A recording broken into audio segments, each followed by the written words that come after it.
Where Roseburg is located is a conservative place in big gun country because of its rural setting.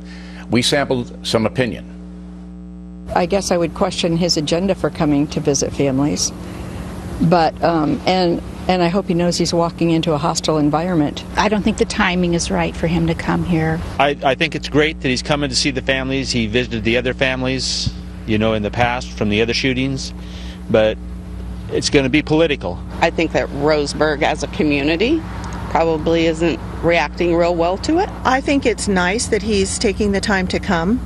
I just hope that he has the right motive for being here. Is he coming to visit for families, or is he coming for gun control? And if I was one of the families, I'd kiss his sweet bippy and tell him to get the hell out of here. Joining us now from Roseburg, Chris Boyce, Douglas County Commissioner. So the president says he'll just visit the families of the victims, no politics. And you say, Mr. Boyce? You know, I hope that's the case, Bill. It's difficult to judge one's motives. The president's been very clear since the beginning of this that, you know, he has an agenda about gun control. But, you know, for us here in this community, our desire is to support the families and to help them with whatever they'd like. And if the president's truly coming to visit the families, that'd be great. You heard a bunch of folks in our community question whether that is his motive or not. And that message is being delivered loud and clear in our community. I think the president will get the message, and I don't think that he will overtly politicize the event when he comes to your town on Friday. However, as you know, Democrats are now trying to fast-track gun control, and this is the visit will bring more attention to that issue. So it may not be overt, but certainly it's in the air.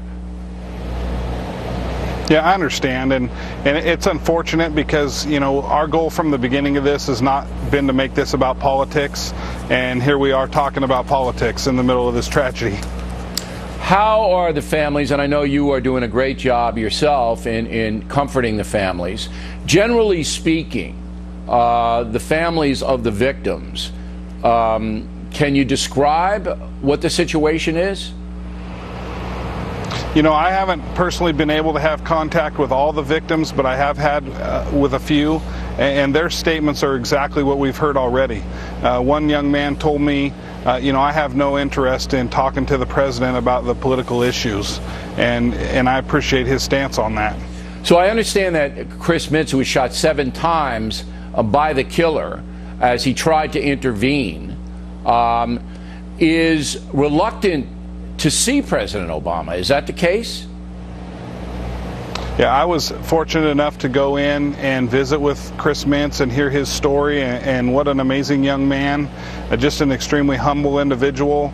And when I mentioned to him that the president was coming, you know, he was not real excited about getting involved in the political part of this thing either, but humbled by the fact that the President of the United States would be interested in coming to visit him. Okay, so he will see the president, but like many of the other victims and their families, you don't want to talk about politics, don't want to talk about gun control. Yeah, my understanding is that he hasn't spoken with anyone from the White House yet, and that he's really not interested in doing that. So I'm not sure where that stands as of this minute. All right, well, we'll try.